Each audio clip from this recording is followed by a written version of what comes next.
And I desperately call on every American, Republican, Democrat, and the revolutionary without fear. What do you say to people who are saying they see the assassination attempts in your life? What do you say to people who are saying they see the assassination attempts in your life? They see the Minnesota lawmakers. They see what happened. They see what happened to Charlie. I say you have to go forward. You just have to go forward. Do say, I mean, look, we have that maniac has gone through trial right now with a fantastic judge. That was the judge that realized that deranged Jack Smith was deranged, okay? She's a sick judge. That was the judge. Do say, I mean, look, we have the attempts, or that we learned about. The girl was killed in the attempts on your life. Yes. Oh, what's this? Minnesota lawmakers, they see what happened. They see what happened to Charlie, and they're saying, what's going on with the political process? Now, instead of trying to get votes, you're trying to survive. There are lawmakers canceling their events this weekend. Wait, what? Hold on. Minnesota lawmakers, they see what happened. They see what happened to Charlie, and they're saying, what's going on with the... Is this the transcript broken? Wait, am I crazy? Minnesota lawmakers, they see what happened. They see what happened, saying what do you say to people who are saying they see the assassination attempts in your life? They see the Minnesota lawmakers. They see what happened. They see what happened to Charlie, and they're saying, what's going on with the political process? Now, instead of trying to get votes, you're trying to survive. There are lawmakers canceling their events this week. Okay, sorry, let's try this one more time. Somebody look at the timestamp. What do you say to people who are saying they see the assassination attempts in your life? They see the Minnesota lawmakers. They see what happened. They see what happened to Charlie. I say you have to go forward. You just have to go forward. To give more details on what you told us, and that is, we got the guy. You guys got the guy. 20. Going to be there, I guess, to give more. This is a random timestamp. Okay, I'll find it. Hold on.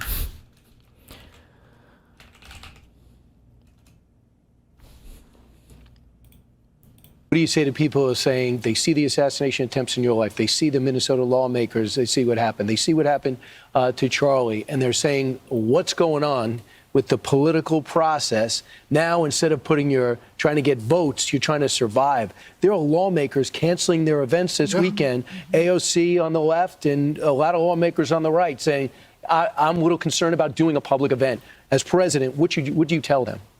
I say you have to go forward. You just have to go forward. You watch, as closely. Oh, this answer wasn't cut bad. Never mind. Linkers are fucking retarded. This answer wasn't cut bad. They just cut the one nice answer when in all the other ones he was saying he doesn't care what anybody does in the country. They cut the question. Yeah, this is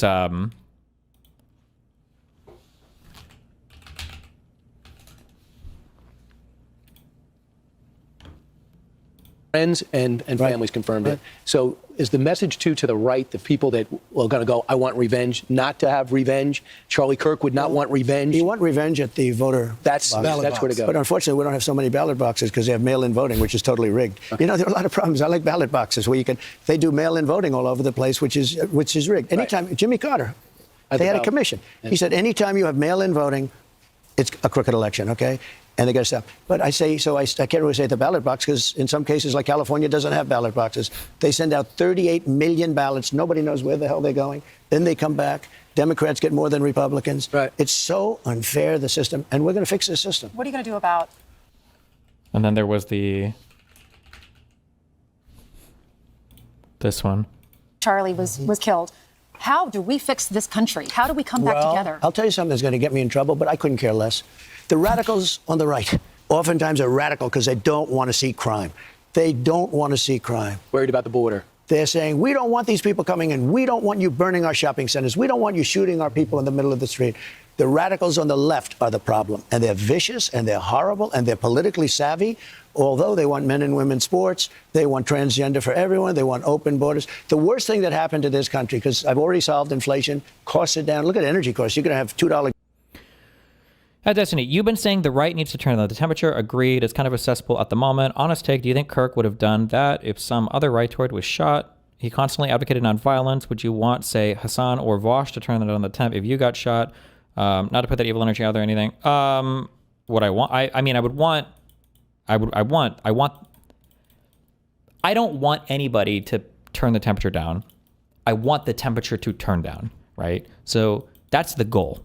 So what we want to find is what are effective ways to turn the temperature down, okay? Well, the way to turn the temperature down is to find the party that is raising the temperature and to tell them to stop, okay? Vosh and Hassan, I mean, one of their followers killed me, then I guess I would say fuck them. But like generally right now, the Donald Trump shit is crazy. Like there is an argument to be made that if Biden or Kamala had won the election, that Charlie Kirk wouldn't have gotten shot, just because politics was pretty boring in the 4 years where Biden was president. We weren't seeing tweets every single fucking day. We weren't seeing truths every single fucking day. There wasn't a new scam, a new scandal, a new just insane shit happening. Even with 2 wars, arguably, that started or advanced, it just wasn't as crazy as the daily fucking insanity of the fucking Trump party. So, whatever. He was one of the only people, I mean, Fox News alert, 2-year-old Tyler Ross. All of us should speak our minds louder, without fear. What do you say to people who are saying they see the assassination attempts in your life? They see the Minnesota lawmakers. They see what happened. They see what happened to Charlie. I say you have to go forward. You just have to go forward. Conservatives can't be afraid to go on a college campus and exercise their First Amendment right. They just can't. We can't be afraid to say men and women are different, that we believe in sovereign borders, that fighting racist and fighting crime isn't racist. And we have to go where Charlie went, everywhere, and talk to everyone, no matter where they're from and what they look like and what they believe. We have to force them to listen to us. And we have to confront them with facts and logic and science and reason, and do it in a way that's not mean-spirited. Remember how Charlie rolled? He sat back in his chair and he smiled and he listened and debated like a real American.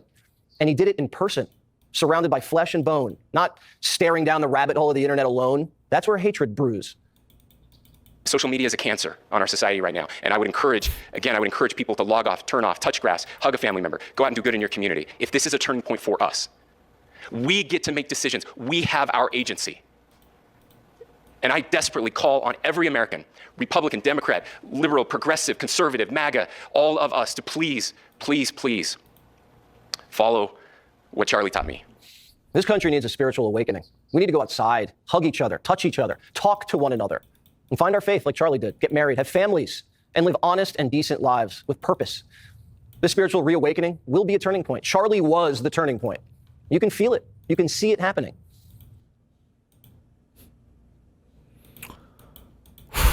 Oh boy.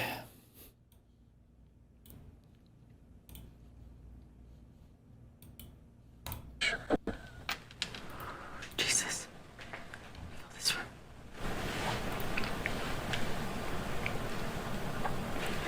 Good evening. My name is Erika Kirk. Charlie Kirk is my husband. I first want to thank the local, state, and federal law enforcement who worked tirelessly to capture my husband's assassin so that he can be brought to justice. Well, so he got turned in by his dad, but okay. We're thanking them for their efforts. I want to thank the first responders who struggled heroically to save Charles's life, and the police who acted bravely to make sure that there were no other victims on that terrible afternoon. I want to thank the officers who have protected our Turning Point USA family these past 2 days. And I want to thank the Turning Point USA board, the COO, Justin Strife, and my husband's chief of staff, the amazing Mikey McCoy, for all their work in these terrible days to be the stability for our family and for the wider Turning Point USA family as well. My heart is with every one of my husband's employees who lost a friend and a mentor. I want to thank the staffers of his amazing Charlie Kirk show, who helped him broadcast from this studio, this chair. Every day he loved it. He loved what he did. I want to thank the millions of people who have shown their love for Charlie here in Phoenix, across America, and worldwide. I want to thank my husband's dear friend, Vice President Vance, and his phenomenal wife, Usha, for their love and support. You guys honored my husband so well bringing him home. You both are tremendous. I want to thank President Trump and his incredible family for the same. Mr. President, my husband loved you. And he knew that you loved him too. He did. Your friendship was amazing. You supported him so well, as did he for you. 2 days ago, I'm genuinely asking. I'm not trying to fucking be a memer or meme on this side because obviously I hate these people or whatever. But like, in the real world, when people are really sad, I've heard eulogies and stuff. Do people really do this whisper? Is that a real thing? Do people do this outside of TV shows and movies?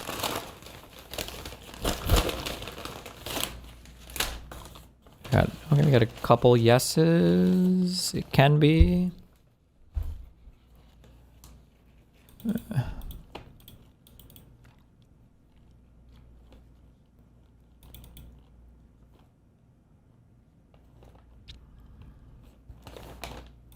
Okay. my husband, Charlie, went to see the face of his savior. What are you implying? That this whole thing is performative as fuck. But I don't know. That's a pretty mean take. And his God. Charlie always said that when he was gone, he wanted to be remembered for his courage and for his faith. And one of the final conversations that he had on this earth, my husband witnessed for his Lord and Savior, Jesus Christ.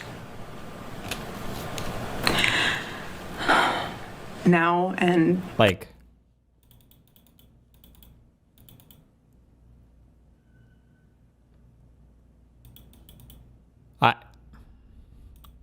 I always hardcore caution against like reading into how people react to things like emotionally, because different people can react in different ways, but that doesn't mean they can react in any way.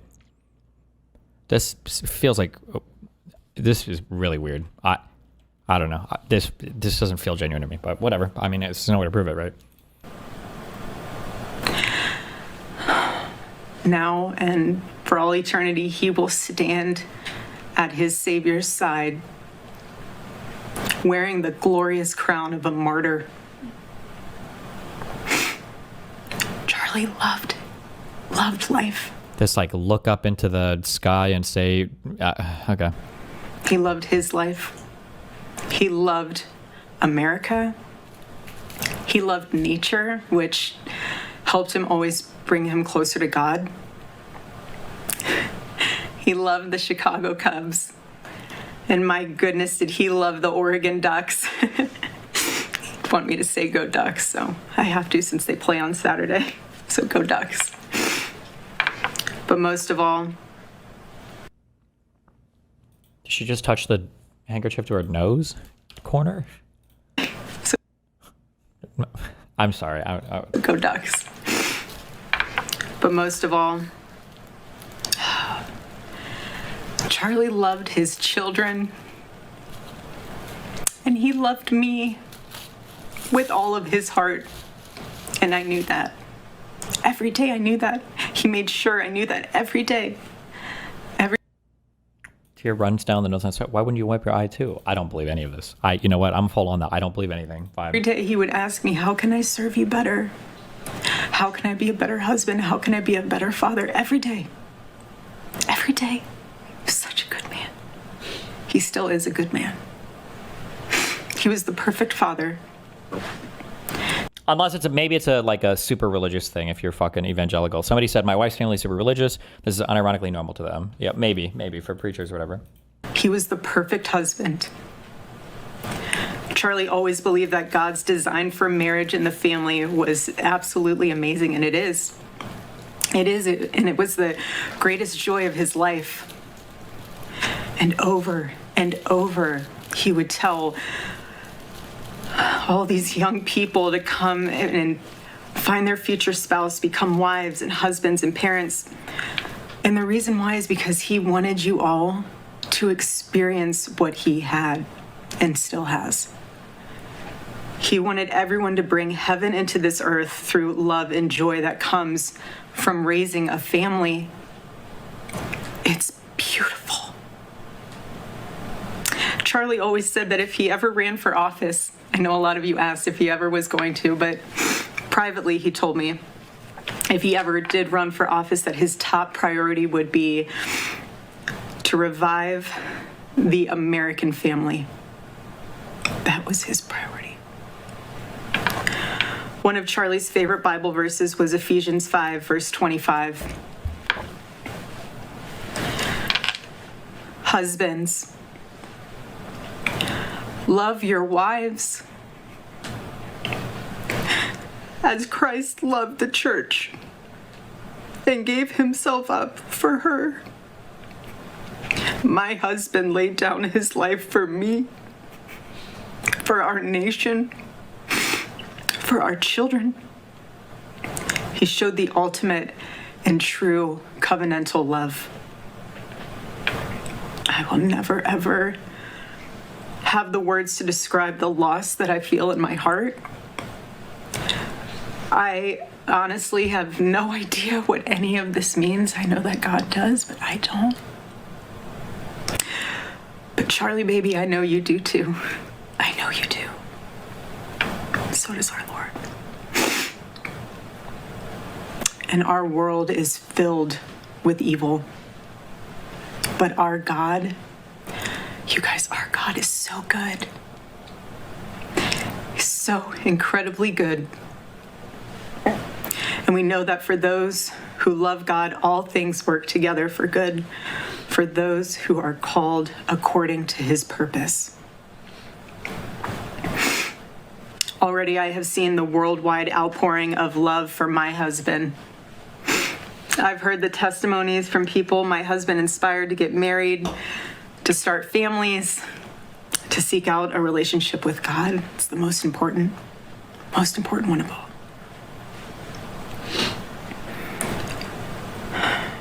The evildoers responsible for my husband's assassination have no idea what they have done.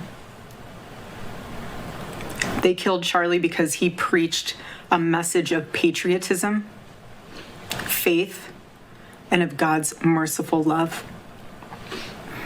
But they should all know this.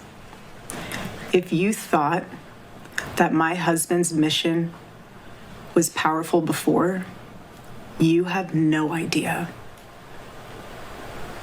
You have no idea what you just have unleashed across this entire country and this world. You have no idea. You have no idea the fire that you have ignited within this wife. The cries of this widow will echo around the world like a battle cry.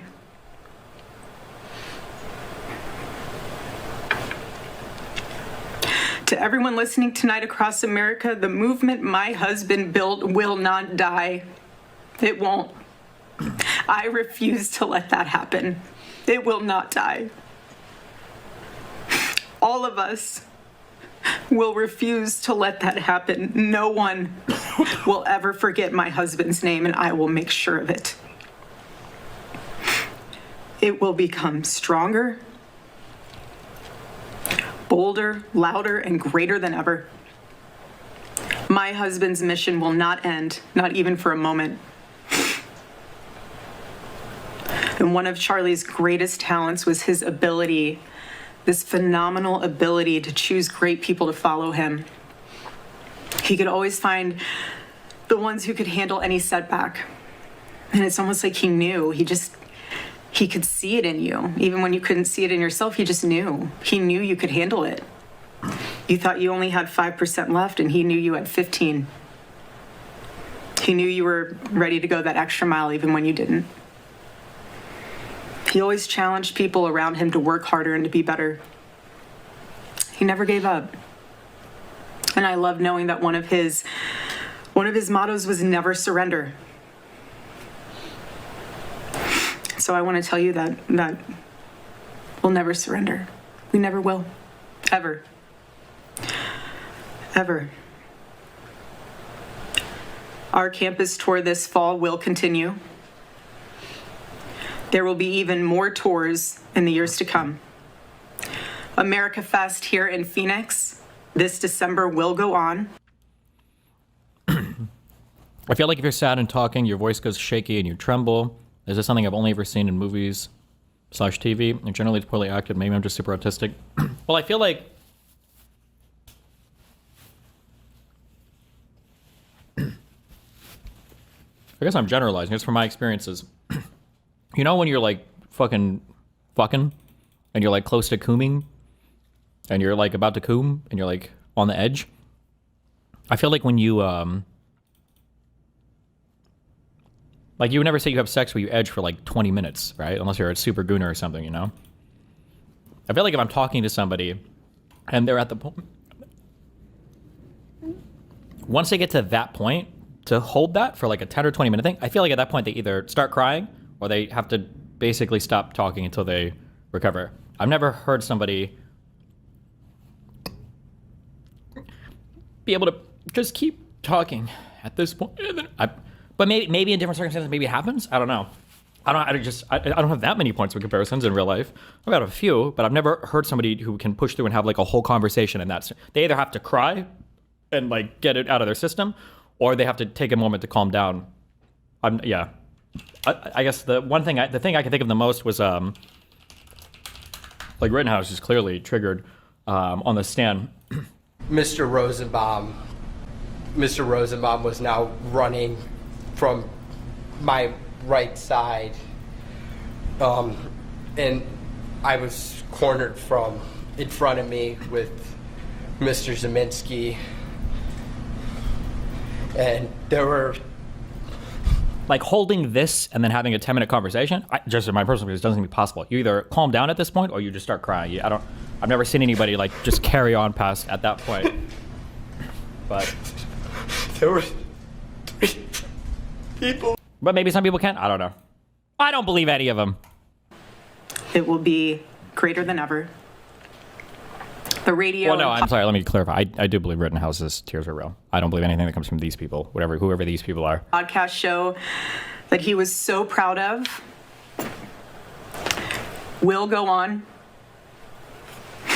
And in a world filled with chaos, doubt, and uncertainty, my husband's voice will remain.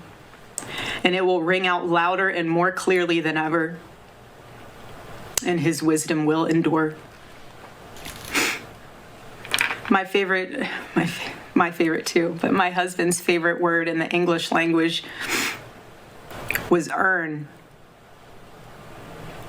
He would call all of you to be people of action who earn the future America deserves. So to all of the young people who felt inspired by my husband's faith and hard work, all of you already know what Charlie would want you to do. You know. You know. If you're in high school or if you're in college, go find your local Turning Point USA chapter. Join it. Stay involved. He wants you to make a difference. And you can. You can. The movement's not going anywhere, and it will only grow stronger when you join it. If there isn't a chapter, you can't find one, then start one. There is no excuse. You can start one. And as my husband used to say in this room, every single day, if you want to get involved, the best way you can do that is going to tpusa.com. That's what he would say every day from this chair. Every single day. I watched his show every day, and he would always say, if you want to get involved, go to tpusa.com.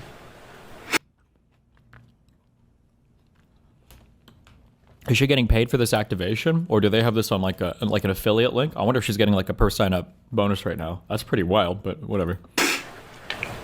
If you're a pastor, join our movement at TPUSA Faith. And if you're a parent, I highly recommend that you come to America Fest in December. Sign up right now for that because we would love to see you. I would love to see you. Charlie would. He'll be there. He'll be there in spirit. bring your kids, bring your family.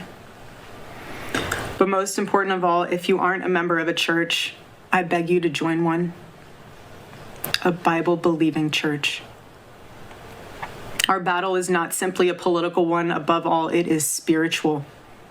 It is spiritual. The spiritual warfare is palpable. Charlie loved his Savior with all of his heart, and he wanted every one of you to know him too. He wanted everyone to know that if they confess the Lord Jesus Christ who rose from the dead, then they will be saved. Hear me when I say this, nobody is ever too young to know the gospel. Nobody. Nobody is ever too young to get involved with saving this beautiful country, this country my husband loved and still loves. And nobody is ever too old either. There's no age limit. I know my husband is still here. He's watching over us. I don't remember the last time I slept. I couldn't sleep last night. And Charlie, baby. Charlie, I promise I will never let your legacy die, baby. I won't. I promise I'll make Turning Point USA the biggest thing that this nation has ever seen. I promise. Oh, Charlie, I love you. I love you, baby. Rest in the arms of our Lord as he blankets you with the words I know your heart always strived to hear. Well done, my good and faithful servant.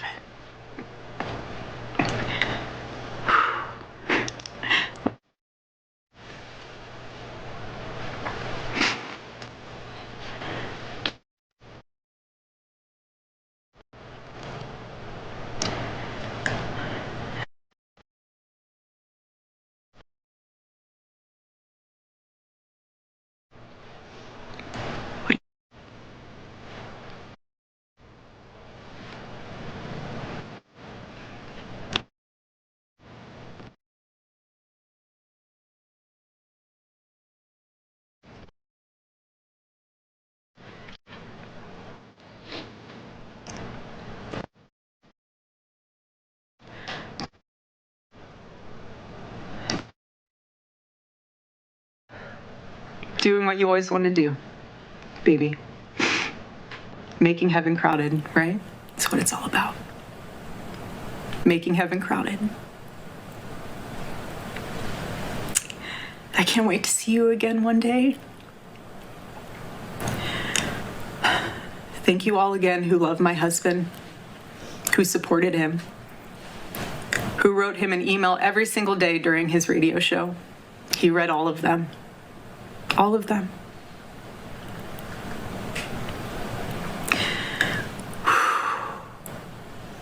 God bless you all. And may God bless America. Erika. I like the pause for a deep breath. Bless you all. God bless you all. And may God bless America. Erika Kirk making remarks just moments ago. Charlie Kirk's widow with her first statement since the tragic loss of her husband, as we take a live vantage point at the ever-growing memorial for Charlie Kirk outside of TPUSA's headquarters in the Phoenix Metro. Our coverage continuing.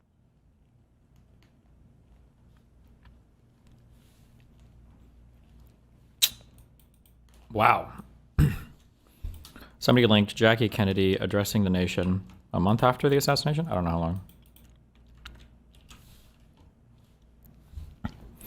I respectfully disagree. It was her husband, so she might just be processing what happened. So she is putting up a performance, in my opinion, because she thinks this is the right way to respond. Okay.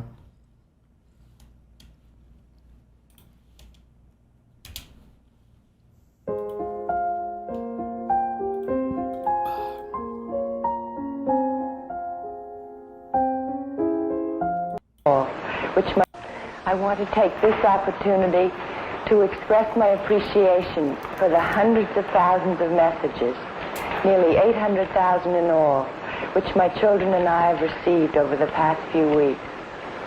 The knowledge of the affection in which my husband was held by all of you has sustained me, and the warmth of these tributes is something I shall never forget. Whenever I can bear to, I read them. All his bright light gone from the world. All of you who have written to me know how much we all loved him, and that he returned that love in full measure. It is my greatest wish that all of these letters be acknowledged. They will be, but it will take a long time to do so. But I know you will understand. Each and every message is to be treasured, not only for my children, but so that future generations will know how much our country and people in other nations thought of him. Your letters will be placed with his papers in the library to be erected in his memory along the Charles River in Boston, Massachusetts. I hope that in years to come, many of you and your children will be able to visit the Kennedy Library. Okay. I don't know why this was like, apparently this is a month after he died, but... It will be, we hope, not only a memorial to President Kennedy, but a living center of study of the times in which he lived, and a center for young people and for scholars from all over the world. May I thank you again, on behalf of my children and of the President's family, for the comfort that your letters have brought to us all. Thank you. This seems far more genuine. There's another fake rank. Well, I'm pretty sure she's just reading a teleprompter here. It's my guess. That's what it sounds like.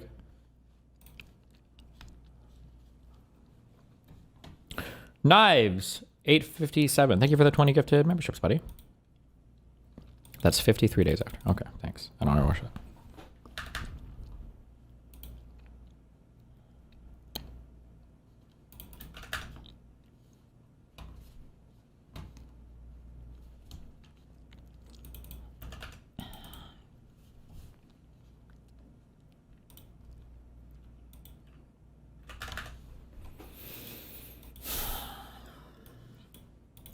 Conservative cancel culture will be much more effective in the real world than progressive cancel culture was. This is probably true to some extent because liberal cancel culture or progressive cancel culture was never really as bad as people thought it was. It was just the right making it sound like it. Like if you lived through 2013 as an adult male, you thought that if you talked to a kid in the park, you would get the police called on you for being a pedophile. Like that's what conservatives convinced the entire population. Like, it's retarded.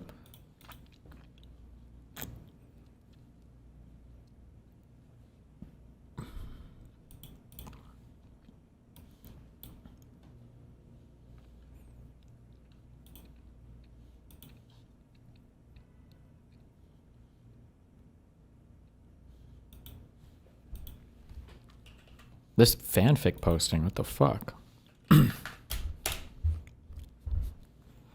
Turning point just changed. You can see it in her eyes. That's a woman on a path.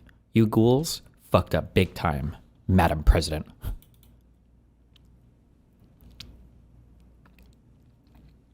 Destiny, didn't you literally say yesterday she's allowed to be unhinged? Like, that was unhinged, but I don't see how we can judge her grief. You can judge... fuck. You can judge people's... You can judge anything you want. So things can be... okay, welcome to the 50 millionth time I've given this speech.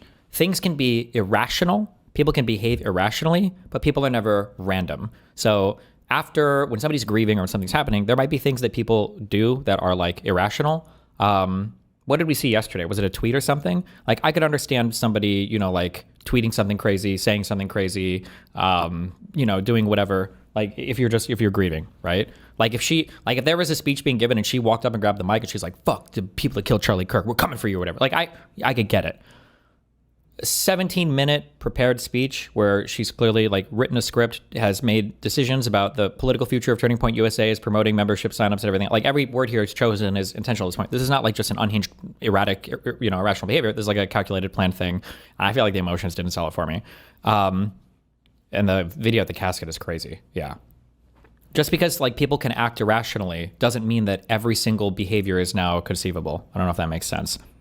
Like imagine somebody is like really sad and they like slash their boyfriend's tires because he cheated on her or whatever. It's like, okay, whatever, shouldn't do it. It's not good, but okay, I get it. But then like imagine this person got cheated on and then like 2 weeks later you find out that she dissected, every single family member this guy had and all their pieces were cut up and put in jars in her basement, where she carefully cataloged and videotaped every single, like it's like, okay, well something is not okay here. You wouldn't just say, well, people grieve differently. That's retarded.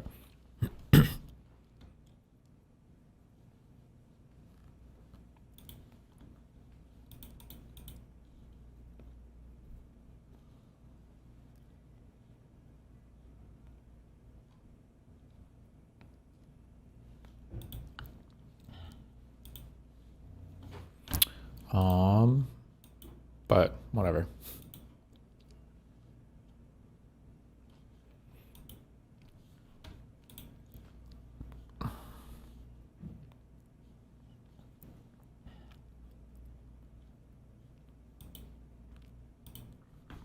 Two hours. Good morning, ladies and gentlemen. At today's press conference, we will hear from Governor Cox, FBI Director Kash Patel, and Sheriff Mike Smith. We also have with us Utah DPS Commissioner Bo Mason, Lieutenant Governor Deidre Henderson, FBI Special Agent in Charge Robert Bowles, and local and federal law enforcement partners. Following the remarks today, Governor Cox, Director Patel, and Commissioner Mason will take questions. Thank you.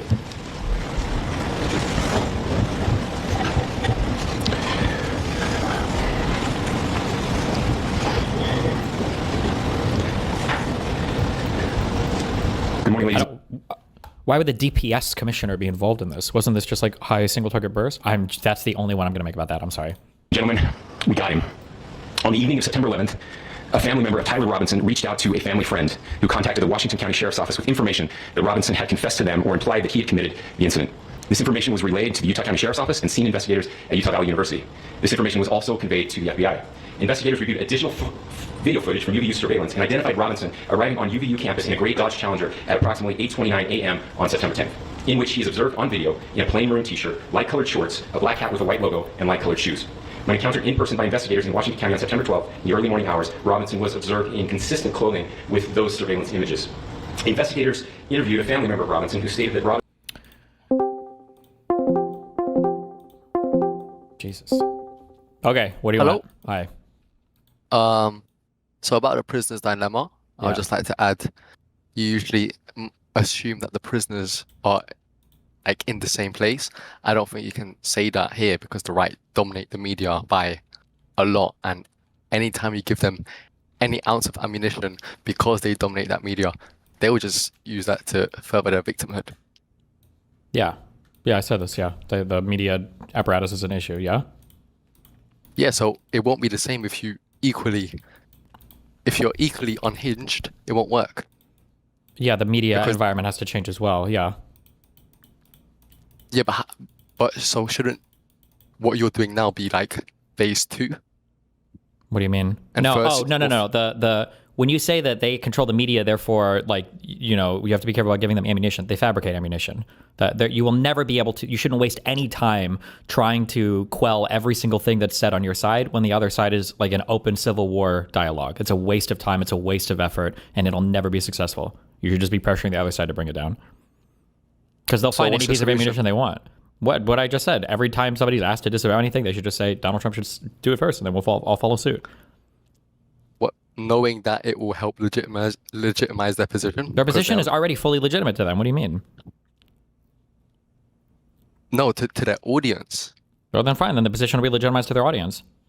because they act as if it's in self-defense. At some point, we have to move away from the optics obsession into from the world of fantasy and come back to the real world and actually care about things that are true and real. It can't constantly be, how can we entertain this delusion to the maximum extent possible while treating half the country like retarded children? The reality is that Donald Trump needs to turn down the rhetoric, and he should. It can't be this obsessive, like, well, shouldn't we fucking lie about our position and fucking lie about what we should all do so that the retarded children audience that are all being manipulated? Like, no, that's so stupid. Like, there is a clear morally right answer, and I think pragmatically, I think it's the right answer as well. The idea that we should obsessively try to...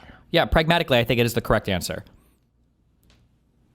I mean, it hasn't been working now. I don't know how it could work if they dominate the media, if Trump is... Wait, what do you mean it hasn't been working now? The disavowal has been what we've tried, and that hasn't worked at all. Well, you guys really... Well, the Dems aren't really unified. They don't... I mean, you guys are fractured on the left. You have the Dems, then you have the crazy commies, the Hassan Pikers. Those people aren't politically relevant, though. The only reason they're as big in the media as they are is because they're on social media because the right talks about them all the time.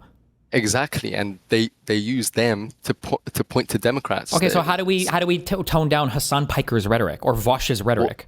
Well, if you got the whole Democrat Party to all of a sudden just try and all at the same time push the message that we're not a part of the radical left, like a proper campaign. You can't. We already tried. We've tried that a million times. There's no way to do that fully. And even if we did, they still called Obama a communist. Like, how are you going to separate? There's just no way. But then you won't have as much. You will see all accountability that the Republicans want from you because you can just shift it over to the radical left. Because they always use the radical left to blame it on you. If you say then I would rather die than have to live a lie for the rest of my fucking life to appeal to a group of retards. That's okay. I'm okay with the world. I would prefer that world. Okay, 100%.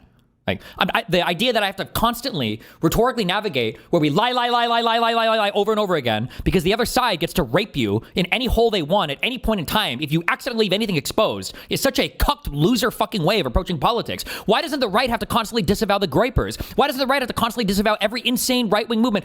You're on this world where we have to get the entire Democratic Party unified to disavow the left, even though they've been calling you communist forever, even though Donald Trump openly praises leaders like Kim Jong-un and China and everything else. No, it's fucking retarded. At some point, we need to be able to bring it back to reality and have real world conversations. It's crazy.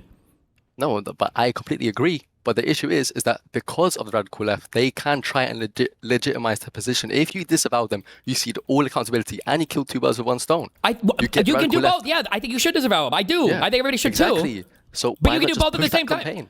I've been pushing that campaign for 5 years. What are you talking about? And everybody on the left. I'm saying, yep. But I agree with you. I'm saying the Democrat Party, the whole institution of the Democrat Party should just push this all at the same time. Well, hold on. I've been saying this for the past 6 months. Hasn't that been literally my entire thing? You don't represent the whole Democratic Party. There are still crazy radical left. No, but you're talking to me right now, and that's my whole thing in the past 6 months has been that you should disavow every motherfucker on the socialist communist left. Yeah. Yeah, but I'm talking to you, but I agree with you. I'm saying if you want a solution for a broader political landscape, I mean, if I'm talking to you, and of course, but we have to talk about the broader landscape here. If we were talking to you, the world would be, if everyone was just like you. Yeah, but what you're coming on, do you think that people should control the calories they eat and go on walks every day? Like, you're just talking about irrelevant shit right now. Like, I agree with you, of course. I push people to do that, of course. But right now, we just had an assassination, and now all the Democrats are doing the apology game again. And the specific direct advice is answer like Elizabeth Warren, right? We would love for the temperature to be lowered in this country. Donald Trump needs to do it first, and then we'll follow suit. That's what needs to be said. Exactly. That's why it would be so important to just push that example really hard in the public. We condemn the radical left. You get them finally out of the party. You can have a unified messaging. Well, no, but it's not appropriate to say I condemn the radical left right now. That's inappropriate because they want the blame to be on the radical left. But then they also play the word game because for them, the radical left is all Democrats. When Donald Trump says the radical left is Democrats, who's he talking about? He's talking about the whole Democratic Party. Exactly, but if you get the Dems to push it, at least you can cede accountability to the radical left, and you don't like the radical left either. So it's not like you take a losing position here. You kill two birds with one stone, literally. You get the Hassan Pikers out, and you can take away accountability. Like I don't know what you're advising me to. I already agree with this. I already think that I don't know. But that's what I'm saying. Your thing about disavowing Trump's rhetoric, that's all right, but that should be something you do in phase 2. Like phase 1 should be about getting the radical left out. Getting control back of the Democratic You can do both Party, unifying. You can do both at the same time, and you have to be able to dynamically respond to things. You can't just have one mission at any point in time when it comes to politics. You have to be able to contend with multiple things at once. But I think we can we can both agree here that if you have radical left backstabbing you at any moment they have, it's not going to help your cause at all. Yeah, I And so you agree. need to Which is get why them you, out yeah, quick. sure. Exactly, but and they will continue to use radical left as an example of the Democratic Party. I will cuck myself out to the Republican Party for as long as it takes until the Democrats every single one disavows the radical left. Is that the answer? So until every single Democrat and all the New York Times and WAPO all stop platforming Hassan, I'll just keep cucking and letting myself get anally raped over and over again by all the right-wing bullshit talking points. Is that the answer? No, you just cut down on the memery, cut down on the edginess, but you can still remain the same in terms of Trump I'm needs good. to do this. I'll keep memeing and edging myself and my whole audience when fucking Matt Walsh is out here literally saying it's impossible to unify with the left. But they control the media. That's the problem. Good. They Then let them dominate it. fucking So they will use you as an example. You're just hurting your own cause because this isn't a prison dilemma. I'm not hurting my own cause. asymmetric. You think I'm hurting my own cause because you think that the worst outcome is mutual violence. I don't think that. I don't agree with you. I don't think that either. Okay, then you're not. Either. I would rather kill myself than optics cuck for the rest of my life. When we have to treat everybody like a retard. When the other side gets to literally play games like crazy. I would rather jump off my building. I'll go flying. Agree. Okay, then if you agree, then what you're telling me is you're telling me to jump, okay? I don't want to do this. It's retarded. I'm not saying jump, but in terms of mutual violence, it's not just the Dems versus the Republicans. It's the Dems versus the Republicans and the radical left. You will lose in mutual violence because you have two sides you're against. The right only has one side.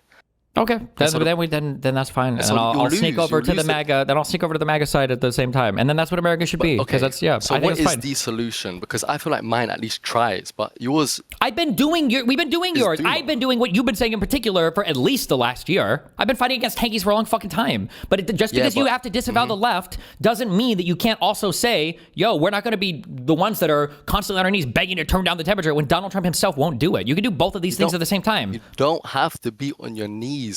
Yes. If you are calling to turn down the temperature while Fox News is calling for civil war, that is you on your knees. If you're trying to say that again, there's no point. The Democrats have been calling to turn down the temperature for a decade, and the Republicans think it's epic and base to keep platforming Trump. Yeah, but that, as I said, that's because they are able to play the victim card because they point to the radical left as an example to the Dems when but they're not That's really the the victims. That's the point. I don't want to sit here and keep playing. Then I don't want to play with that. Then go talk to another streamer. Go do something else. I don't want to fake it anymore. It's fucking so stupid. It's boring and dumb. Just get me at an event, okay? There's plenty of rifles. Blow me up. Okay, so does that mean you'll do it even if it's to your detriment?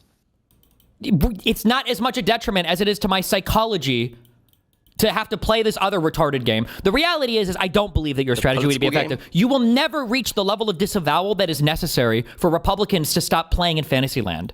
The reality is this didn't just happen in the last year. It didn't even happen with Trump 1. The Republicans have been building on this strategy for at least the better part of the last 3 decades. The issue is, you're right, and the issue is it's working for them, and so they won't stop. It's working, but part of the reason why it's working is because people are always on the defense, because retards have been convinced. People like you are saying things like, no, we just got to disavow the right people. We just got to purify our movement enough. We just got to make things perfect enough. Meanwhile, you're like on the left, you're saying that we need to successfully disavow every single fucking tanky, commie, whatever on the left, which I agree would be great. On the right, they are literally celebrating Andrew Tate. That's crazy. And that's why it would be so good to do that, because if you separate the radical left, now you can unify the Democrats. Now you can. That's never gonna. You're never gonna reach a point where you manage. Who do you even separate from these people? Like again, I think there should be broad disavowal, but it's not gonna happen to the level where you reach some political effectiveness. Even if you totally separated from them, they're gonna still tie you in with these people. They'll still say that you guys are commies, and they're still gonna believe it. What do you think the people on the right? Yeah, maybe the right will say that, but at least you have a public example. I mean, it's for the broader electorate here. This will be good for the election, for the future elections. If we spend all of our time fighting with the far left, no. I think what's better for the election is have a strong liberal option. You just publicly disavow them as strong as you can. You don't have to push anything other than that. Sure, I agree with that. They should publicly disavow, but that doesn't mean you have to cuck out to Republican talking points. You can't, and then you keep saying, and then. It's not like one disavowal is going to eject all of them. There's still going to be a cancer in our politics. No, they're embedded in all of our media, in all of our staffer groups, in Congress they are. So unfortunately, not for the politicians themselves, but for the other people that run their offices. Like, you're not going to get rid of all these people for the next, 30 fucking years. You're talking about a project that's going to take until we're past, the next 3 civil wars to be finished.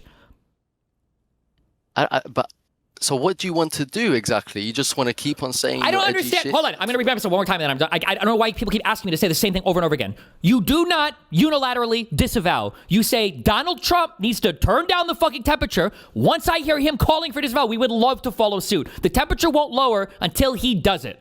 If you want to disavow tankies and all that shit in the meantime, I think you should. And then I do this. I think you should continue to do this. I don't know what's so confusing about this fucking answer. I feel like I've said this like 50 times. It's confusing because you admit that the right dominate the media, and you admit that part of why they dominate the media is because of what you're saying right now. Is because they make us play defense all the time. Why doesn't the right feel the pressure to disavow Andrew Tate? Why doesn't the right feel the pressure to hardcore disavow the Groyper movement? Why doesn't the right feel the pressure to hardcore disavow all of the anti-Semitic shit like that's happening? Like there's no pressure on the right to disavow everything. It's always like, what do we have to disavow? What do we have to defend against? How do we have to purify our movement? Constantly, over and over and over again. That's crazy. That's not a winning strategy. You need a point to attack on. You need a strong position to defend. And then you have leaders in that movement. And if you want to disavow shit, they're not part of us for a reason. That's fine. But you have to have the strong movement first. It can't be a separatist thing where we just try to like move as many people out that don't agree with us. I know what us is right now. Aside from Gavin Newsom, we don't have strong leadership on the left to do it. So this idea we just need to cut out more and more and more people before building a strong base first is stupid. And the strong base starts by separating yourself from the truly different people, which are the Republicans, which are the right.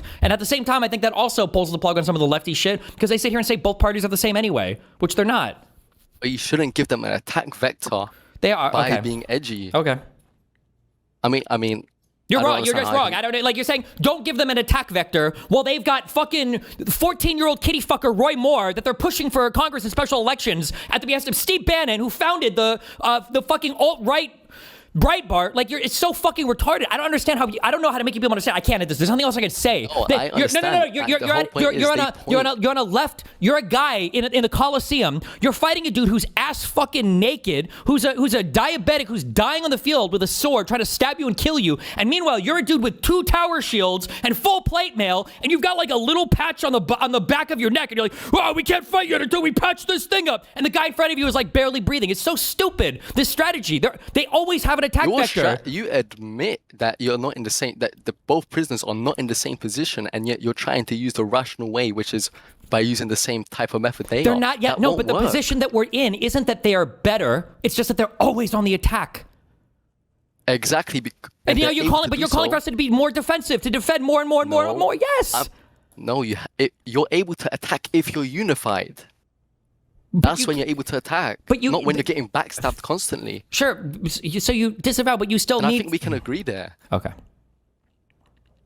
I mean, I don't really know what we disagree with apart from you just feel shameless if you don't do it. Which is the thing is, you think that like if you were to put 100% of effort into separating us from the tankies, which I think the Democratic Party should do, by the way, so we don't even disagree on that. Yeah. If we were to do that, the attacks from the Republican Party would go from 100 to 99.6. You seem to think that there's some basis in the Republicans called Obama a communist for the entirety of his presidency. Yeah, but no one believes that isn't an idiot. That for the MAGA audience, everybody on the right believed it. What are you talking about? They all believe that the Democrats were the party of socialism and communism. Okay, but let's say someone that's like right-leaning now, Joe Rogan. Does he believe Obama is a communist? I don't know. Maybe. Who knows? Who the fuck knows what he believes? How big is Joe Rogan's base who are not full MAGA but are still right-leaning? They're still on the right.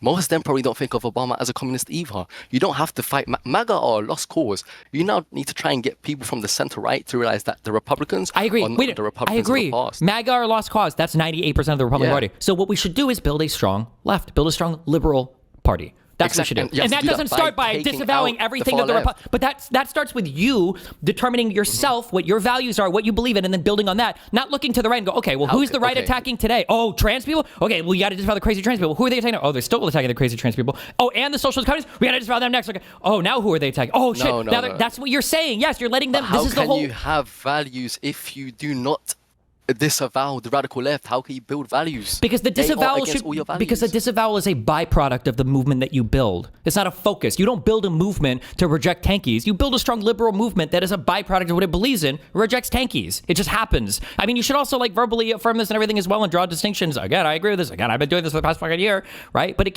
you can't live in the criticisms of your opponent. That's what they've done that's why they've been so successful. And again, if you want a successful movement, I would argue to some extent, MAGA has been incredibly successful. They're not doing any of the things that you suggest. They never disavow. They never recognize fault. They did in the beginning. What? What did they disavow at the beginning? they disavowed the far right until they started getting more popular. When did they disavow the far right ever? What? Like in the 2010s-ish? In the 2010s, they spent the majority of their movement and capital. Jordan Peterson and all these people were out here arguing that Nazis weren't even far right. They relabeled them to socialists.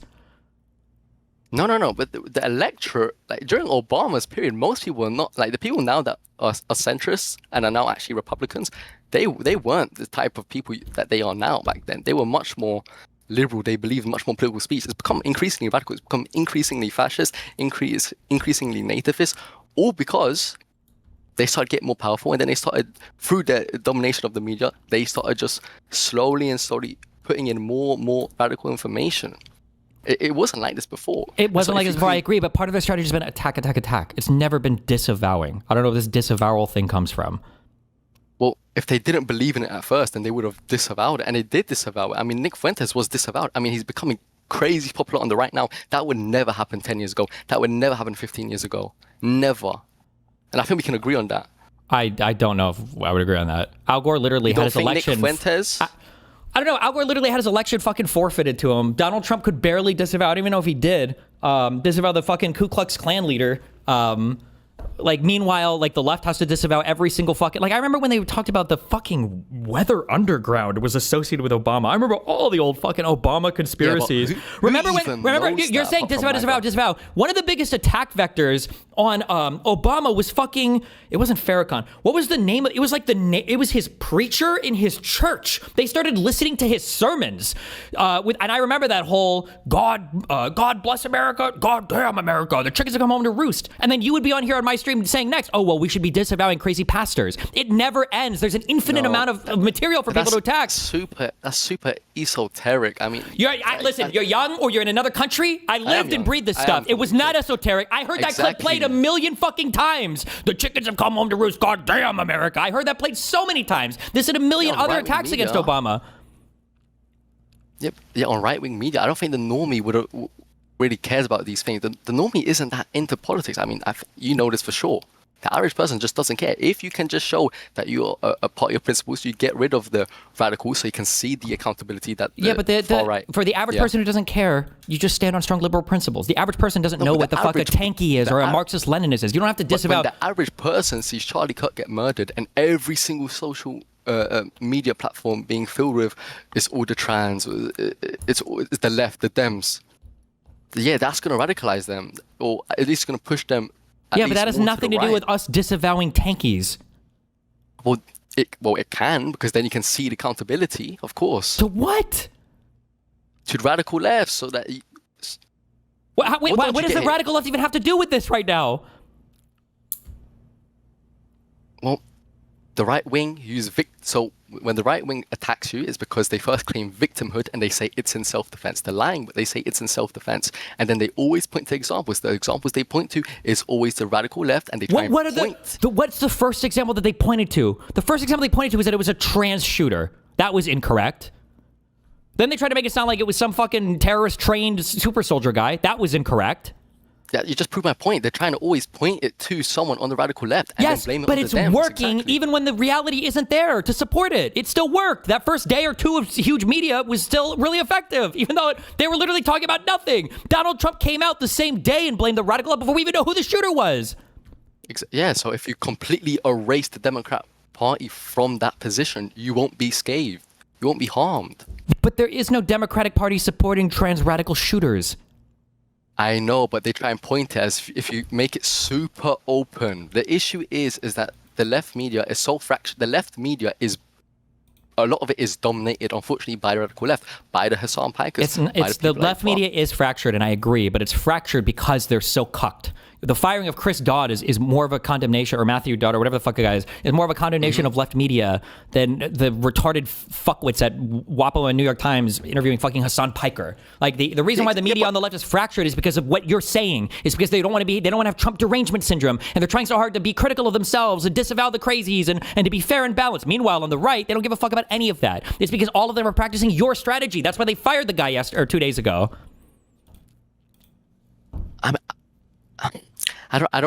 I I mean, listen, it is just bad optics what he said during that time because everyone believes in dominated right media. I mean, I can understand why they did that for the organization's sake, even though he probably shouldn't have been fired. So instead of firing the guy because it's dominated by right-wing media, how about everybody defends the guy and they just start rolling clips of some of the insane shit Charlie Kirk has said over the past few years?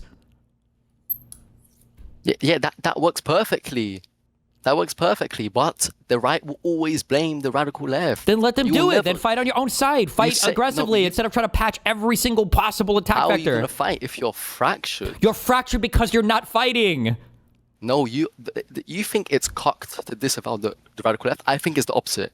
I think it's not cocked. I think you're cocked if you keep on not disavowing radical left. You keep on allowing them to fuck you over every day, to destroy your messaging every day. That is the cocked position. If you don't get them out fast, you don't get them out in a strong way, you don't condemn them as hard as possible, you are being cocked by them. They will eventually infiltrate your party and they will take over. Okay, we'll see what happens, I guess. All right. Thanks, man. Be careful. See ya.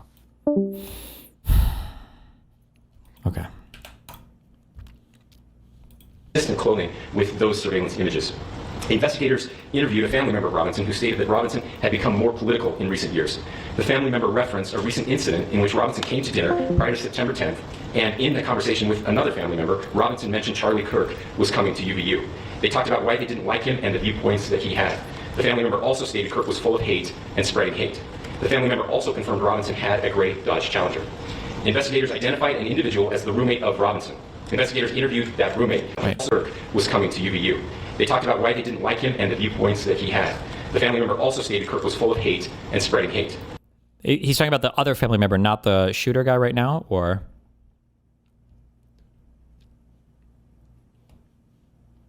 The family member also confirmed Robinson had a gray Dodge Challenger.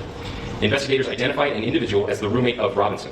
Investigators interviewed that roommate, who stated that his roommate, referring to Robinson, made a joke on Discord. Investigators asked if he would show them the messages on Discord. He opened it and showed several messages to investigators and allowed investigators to take photos of the screen as each message was shown by Robinson's roommate. These photos consisted of various messages, including content of messages between the phone contact named Tyler with an emoji icon and Robinson's roommate's device. The content of these messages included messages affiliated with the contact Tyler, stating a need to retrieve a rifle from a drop point, leaving the rifle in a bush, messages related to visually watching the area where a rifle was left, and a message referring to having left the rifle wrapped in a towel. The messages also refer to engraving bullets and a mention of a scope and the rifle being unique. Messages from the contact. It would be interesting to see this whole chat log. I don't know if they would ever release that much information, but Tyler also mentioned that he had changed outfits. I know there's been speculation as well as to the writing on those casings, those bullet casings, and I believe we have that as well. And I'll share that with you now. So the area north of Campus Drive Road where the suspect crossed over, you saw some of that in the video that we released last night, consists of a grassy area with trees on the edge of the UVU campus. Investigators discovered a bolt-action rifle wrapped in a dark-colored towel. The rifle was determined to be a Mauser Model 98 30-06 caliber bolt-action rifle. The rifle had a scope mounted on top of it. Investigators noted inscriptions that had been engraved on casings found with the rifle. Inscriptions on a fired casing read, "Notices, bulges, capital O-W-O, what's this, question mark." Inscriptions on the 3 unfired casings read, "Hey fascist, exclamation point, catch, exclamation point." Up arrow symbol, right arrow, and symbol, and 3 down arrow symbols. A second unfired casing read, "Oh Bella Chow, Bella Chow, Bella Chow, Chow Chow." And a third unfired casing read, "If you read this, you are gay, LMAO." We are indebted to law enforcement across the state who's worked seamlessly together, local law enforcement, state law enforcement, and our federal partners with the Federal Bureau of Investigation. We're grateful for everyone who worked together in such a short amount of time to find this person and to bring justice. I want to thank the public who has been so engaged, reviewing videos, helping us with sending in tips, and helping us get to this point. I want to thank the family members of Tyler Robinson who did the right thing in this case and were able to bring him into to law enforcement as well. I especially want to thank the family of Charlie Kirk, Erika, Charlie's parents, his children. I want us to be thinking of them as we bring justice in this case, they will be involved in that justice. We will be working very closely with them as we move through this process as well. This is a very sad day for our country, a terrible day for the state of Utah, but I'm grateful that at this moment we have an opportunity to bring closure to this very dark chapter in our nation's history. With that, I'll now turn the microphone over to the director of the FBI, Kash Patel. Disagreed. Did you first come across him as a student on a campus? Is that how you knew him? My story is actually a bit more complicated than that. I met him when I was... Wait, why do I know this guy? Wait, have we talked to this guy on Discord? Oh, Jubilee, okay. 14 years old. I was invited to a conference they did in Washington, D.C. called the Young Black Leadership Summit, where they invited black leaders from across the country to hear from various thought leaders, and then even hear from the President of the United States in the White House. This was in 2018 when I was 14 years old, and it was kind of a shock to me because I always thought politics was hey, you have to be over 18, you have to go to college, you have to do a whole lot of things before you're allowed to get involved. But he and his organization reached out to me and said, it doesn't matter how old or how young you are, whether you're black, you're white, or even if you disagree or agree with us, we want to invite you out here. We want you to hear what we have to say, and we want to hear what you have to say. And from then on, I knew that Turning Point USA and the conservative movement was where I wanted to be. He did say some things that were, again, I can't stress enough, and I've repeated it since 1 o'clock when I came on air, none of these are reasons for anybody to be shot. I can't say that often enough. He did, though, challenge to the point of almost goading people about certain subjects, didn't he? Whether it was to do with trans ideology, whether it was to do with contraception, abortion. He said on one occasion, in a discussion about the nature of Islam, he said, therefore, if we agree that in the conversation I saw, if we agree that it is not a religion that can coexist with freedom, these aren't my words, this is what he said, we should ban all Muslims from the United States. That isn't, I would argue, that isn't constructive debate, is it? That is really pushing very hard against a very large sector of the world's population, let alone the US's population. Was that wise? Was that wise? It's emblematic that on the 24th anniversary of September 11th, an event that changed the world and changed my country, changed my life before I was even born. I've never lived in a world without the Twin Towers gone, without the 3,000 people that were killed in those attacks. I've never even lived in the same world as them. It was events like that. But even beyond that, the numerous mass shootings that have taken place, the rise and fall of ISIS, thankfully the fall at the hands of President Donald Trump, that we saw radical Islam and numerous other issues that I could spend a whole lot of time touching absolutely. on. And you get no argument from me. You get no argument from me that they are that radical, violent, political Islamism. No truck with that. But that isn't what all Muslims are, either in the US or anywhere else. Of course not. Yeah. Definitely not. However, and that's where the nuance of it comes into play, where you have to understand that, for one, Charlie will never advocate for any religion being completely and totally banned. That's never really been something he said. I know for a fact because I've been to every single Turning Point conference, and I've been following Charlie for a long time and a watcher of Charlie's content for a very long time, as well as a personal friend of his. Wait, why was I linked this? Who linked me this? What was the point of this? But what we are always talking about are the radical offshoots of this, especially when it comes to those that are willing to go out there and take lives. That's something we completely and totally disagree with, and that is what Charlie's speaking of each and every time. It's not that he, for instance, we want to take this to a different issue, the transgenderism issue. He's not saying, for instance, some people try to call him a Nazi or say that, he's going to call for transgender people to be rounded up and put into camps. That is not a thing that Charlie would ever call for. He will get to the crux of the issue and say transgenderism is a mental illness. He will get to the crux of the issue and say that people with it should seek help, and that, for instance, if you're under... Seek help, but not help with a doctor for medication, because that's illegal now, right, in some places? 18, we should not allow doctors to mutilate your body. And that's the perspective. Oh, mutilate your body. There it is. You know what America is? And you know what America has just found out they are? America is that annoying fucking drunk white girl who thinks that she can walk up to and not only talk shit to any guy she wants, but start slapping and hitting and smacking around any guy she wants. And then at some point, she pushes some dude too far and then he smacks back. And it's like, hey, you can't act unhinged like this. At some point, someone's going to smack you. And I feel like America has gotten away with this. Every time I hear some fucking retard on the left or the right say, guys, it's just speech. It's just politics. It's just speech. What do you mean it's just speech? It's just politics. Politics is how you rule over other people. Politics is how you instill, like in law or the country, like your political agenda, the things that you want to dictate to other people's lives. Like this, it's just such a weirdly naive thing to be like, it's just words, it's just politics. Like it's not. It has impacts on people. You are betraying either the power or privilege that you have in some position by saying that. I'm gonna end up repeating this line a lot over the next 2 months. That he has, the perspective that I have, and that perspective applies completely and totally to Islam as well. We're not saying, hey, if you pray towards Mecca 5 times a day, we need to throw you in a camp. Nobody is saying that. That is evil. That is disgusting. And Charlie Kirk is a man. Like what is? Okay, everybody, welcome back. Email us freedom@charliekirk.com. I want to draw your attention. On Friday, we had Aaron Friday on the program on Good Friday.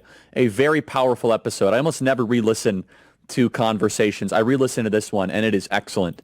It's really, really good. It's called, let me get the exact title, an episode every American should listen to. It's really amazing. It's performing really well. It's on the Charlie Kirk Show podcast page. You can follow the QR code, download it, and listen to it. If you were busy on Friday or if you were in Mass, I totally understand. And her daughter, all of a sudden came home and said, I'm a boy.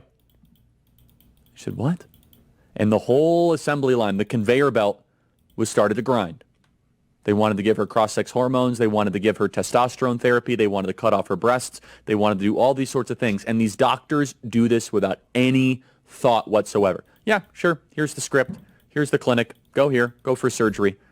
These doctors need to be put in prison quickly. We need to have a Nuremberg-style trial for every gender-affirming clinic doctor. We need it immediately. Like, I'm sorry, but you're fucking retarded. But it's just speech. It's just politics. Like, fuck you. Man of God, and he recognizes that there is some truth in what Islam has, even though there's some religious disagreements there. They understand that it is both religions aim to be a religion of peace, and it can be reflected poorly. Sometimes, there are some Christians out there that do poor things as well. Charlie would never say, hey, all Christians need to be thrown in camps. He would say, hey, we need to get to the crux of this issue and understand what pieces of this are promoting peace and what pieces of it are promoting hate and violence. I don't know why I was like this, but okay. Valhalla, brother, what do you got? Thank you, Governor. This is what happens when you let good cops be cops. The FBI and our partners are... This is what happens when you let good cops be cops? Is the dad will call and turn in the son? Okay.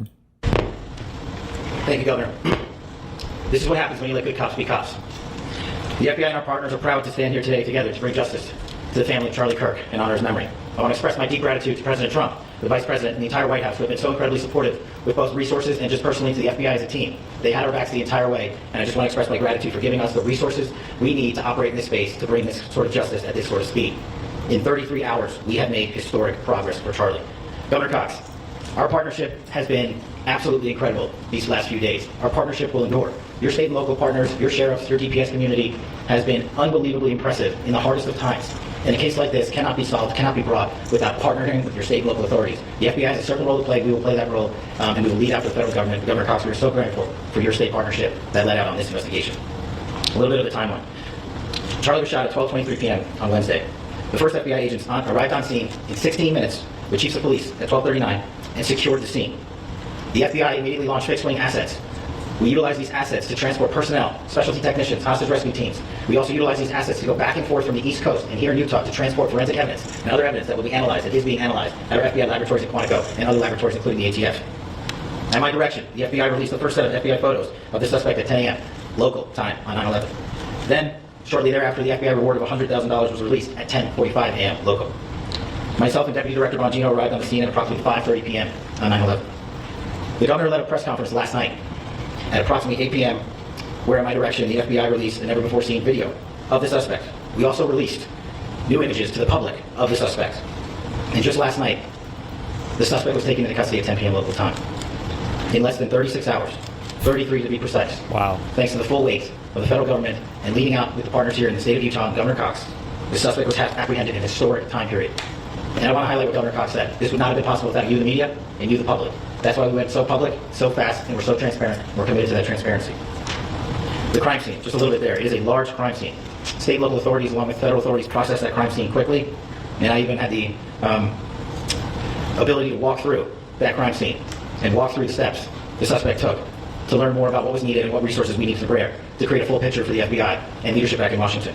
Furthermore, thankfully to state and local partners, forensic evidence has been seized and continues to be garnered. Forensic evidence has already been evaluated at FBI laboratories in Quantico and state and local authorities here. We will continue to process evidence as we see it, as we collect it, and we will continue to deliver to Governor Cox and his team. Last night we had a total of approximately 7,000 leads. As of this morning, thanks to your great work, we have over 11,000 leads that were called in to the FBI. And we are running out every single lead that we can. Every one of those leads will be run out. The arrest is a testament to the dedication of good law enforcement being great, and partnerships in law enforcement, which I've tried to highlight as my tenure as the director of the FBI. There is no better relationship for law enforcement than the FBI to partner with state and local authorities, and you've seen it here in these last few days. The FBI Salt Lake Field Office, along with our offices in LA, Phoenix, Denver, San Antonio, Las Vegas, Pittsburgh, Buffalo, our headquarters component in Quantico, all participate in the FBI. I want to express my deep gratitude to the employees of the FBI, the men and women, the evidence response team tacticians, the special operators, the agents, the support staff. You have done monumental work in historic time. Wait, what is this?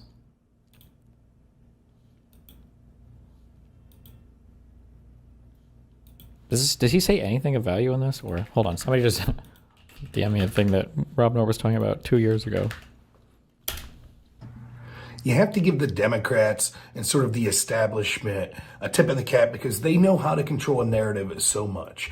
You need to stop focusing on this attack of Paul Pelosi. It's terrible that he was attacked. I condemn all violence, political violence, and things of that nature, unless it's something in self-defense. But it doesn't appear that that's the case. We have no idea what the actual details of the story is. It seems strange and things like that. It's fine to talk about that. But let's be honest. The central point that the Democrats are making, including people like Biden, Obama, and others like that, is that this is a result of criticisms of the Democrats and the rhetoric of populists and conservatives that are upset with the way that the country's going. And that inspired this guy. There's no proof of that. And even if that did inspire this guy, don't play this game. The Democrats don't care when they inspire people to have assassination attempts of Brett Kavanaugh or to shoot Steve Scalise. They don't care when Lee Zeldin was attacked. They don't care when Rand Paul was attacked and they laugh at him. Stop playing the game. The more you talk about this, even if it does show that Paul Pelosi was up to something shady, that is beneficial to the Democrats because that's less you're talking about the insane crisis at the border and fentanyl overdoses, the crime rampage that's rampant through all these. Attack based. 155 views though. Who the fuck watched this? Some a hardcore Rob Noah fan. The public. But true. Who had a right to demand such an expeditious. Watch Cox's response to the end of the press briefing. Yeah, what does this guy say? Anything of value? Solving of an investigation. The FBI answered that call diligently, critically important to our You nation. answered the call of the dad to turn in his son. What are you talking about, bro? And we delivered. And I'm proud to be their leader. And I'm proud to be the director of the FBI. This is to provide them the evidence they need, as long as we need to find and apprehend whatever's friend Charlie Kirk. Wow, thanks. Thank you, and good morning. I would just like to take a few minutes as the sheriff to express my gratitude for everybody who has played a part in this investigation. As you know, it's been a vast, complicated, and a very, very fast-paced investigation. You're looking at people standing up here who are running on, if they got an hour's sleep in the last couple of days, they're probably lucky. It has been very taxing. It has been so impressive, speaking on behalf of the local law enforcement, to see the cooperation that we've seen in this type of case. Across the state, sheriffs, chiefs, our state partners have stepped up and have come to the call on anything that we needed. Our county chiefs have been phenomenal. Our Utah County Attorney, Jeff Gray, who's standing up here with us, has been phenomenal in leading us through this investigation. I would like to thank the federal government for their resources, their assets. Our local team here, our FBI team, has been extraordinary in helping us work through this and bring this person to justice. Most of all, I would like to thank the public, and specifically, I would like to thank the public who turned to prayers and who turned to positiveness for us. I would like to thank them on behalf of the law enforcement community because we needed those prayers. That's what we needed to get through this. We needed your support, and you gave it to us. We needed your patience, and you gave it to us. And I would like to thank you for the Kirk family because that's what they need, is your support and your prayers, and that will get us through all of this. General and the Department of Justice, their unwavering support.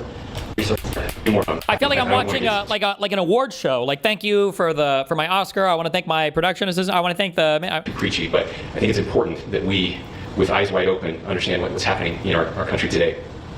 I've heard people say, well, why are we so invested in this? There's only half of who we have been. He said, always forgive your enemies. Okay.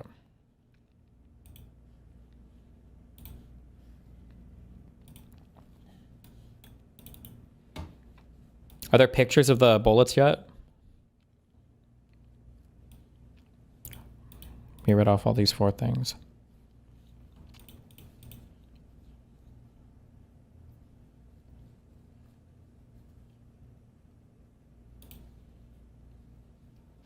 I'm trying to look up all these socials and all these names that dumbasses are saying the shooter was dating that was trans, but literally none of it indicates being trans or even dating the shooter or being gaslit again. I don't know. I don't know if there's... I've seen like 3 different statements now about the dating a trans person thing. I don't know if that's true or if that's... Some people are saying it was just a roommate. Other people are saying he lived with his parents. Other people are saying it was a friend. I don't know. I was praying that if this had to happen here, that it wouldn't be one of us. That somebody drove from another state, somebody came from another country.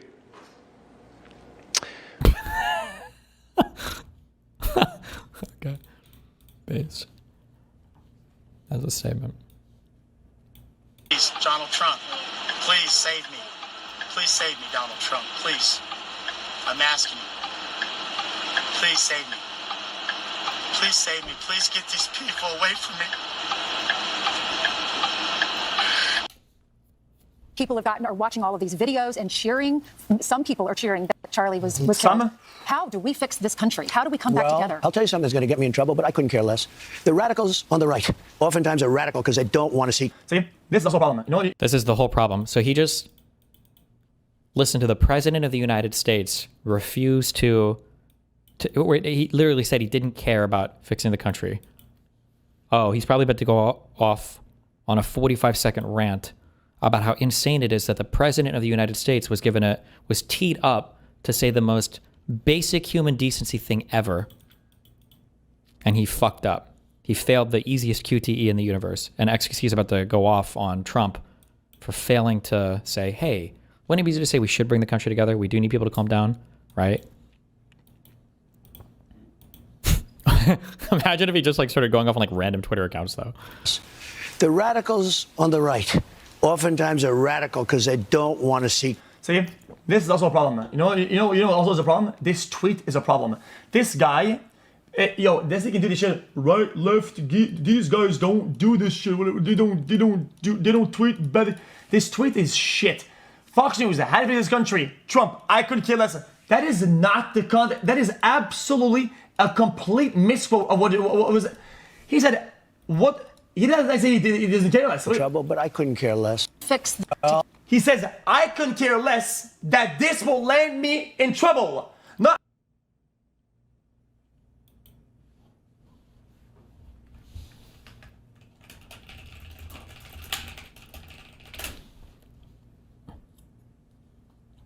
Wait, what's that tweet?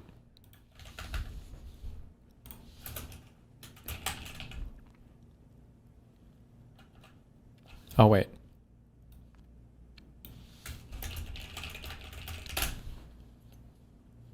Fuck, I think it was just right there. Fuck. And we're going to look into that. What do we do about our country with that? Because we have radicals on the right as well. We have radicals on the left. People are watching all of these videos and cheering. Some people are cheering that Charlie was killed. How do we fix this country? How do we come back together? I'll tell you something that's going to get me in trouble, but I couldn't care less. The radicals on the right oftentimes are radical because they don't want to see crime. Oh, maybe actually that might have been what Trump meant there. But the following statement is just as bad. So he's saying, I couldn't care less. I understand that it's hard to listen to the stroke victim. But his next statement is basically lionizing right-wing crime or right-wing radicals and then condemning left-wing radicals. I don't think that the worst part of that quote isn't the I couldn't care less. But Trump might have actually meant that. Was killed. How do we fix this country? How do we come back together? I'll tell you something that's going to get me in trouble. Yeah, so X is right? No, X is not right. His statement beyond this is fucking insane. But I couldn't care less. The radicals on the right oftentimes are radical because they don't want to see crime. He's saying that the radicals on the right are basically justified and the radicals on the left are insane. That's what he's saying. That's a wild fucking statement to make. I couldn't care less about fixing the country. This is complete misconstruing the events. And just. This is the full VOD. He didn't care less for this post, really? Or defend it? He really rage quit. Why I didn't rage quit? I mean, I don't know. That's great. That's clickbait. That is clickbait. That is clickbait. I was gonna get my second phone to fucking deposit some money. I was spinning some slots and I had no money left. So I went upstairs and I got some more money. Here's what it is. Yo, I paused. What XQC went off on was right? No, because the reaction that he had was implying that the entire message and general substance of the tweet was fake. The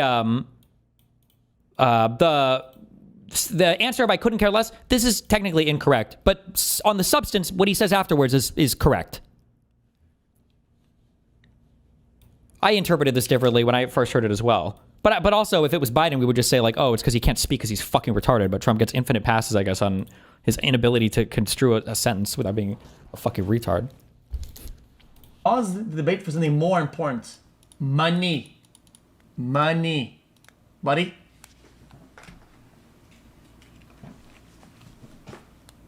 What? Is that not a valid reason?